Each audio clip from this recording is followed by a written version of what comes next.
What happens to the child born after a sibling dies? Not as a replacement, not the one who died, not the one who survived, but the one who came later, into a home held together by memory and softened by sorrow. Malik is 25 years old, the youngest in a family that never truly healed. 3.5 years before he was born, his parents lost a child, one of a pair of twin boys. Aris died at just 5 months old. His twin brother, Ion, survived, and from that day on, Ion became everything. Malik. He came later, unexpectedly. Loved, yes, but born into a space still heavy with grief. He grew up watching a family trying to protect what was left, while quietly trying to figure out where he belonged. Ion, the surviving twin, was pampered, protected like glass. His parents hovered, softened rules, forgave everything. It wasn't his fault. He was just the one they were terrified to lose next.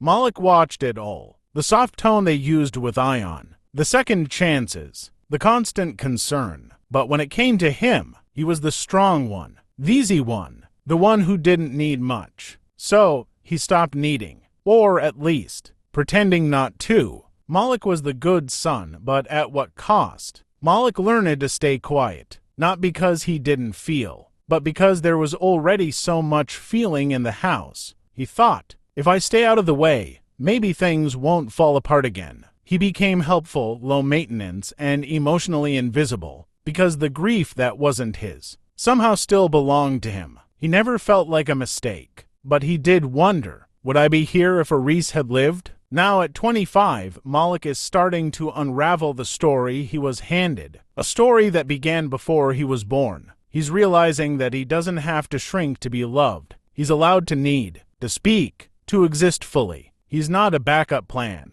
not a quiet placeholder, not the son who was easier to raise. He's Malik, and his story deserves space too. Malik's healing didn't start with blame. It started with awareness. He's journaling. He's in therapy. He's talking to his family not just about what happened to Aris, but about what happened to him. And for the first time, he's not walking in someone else's shadow. He's stepping into his own light.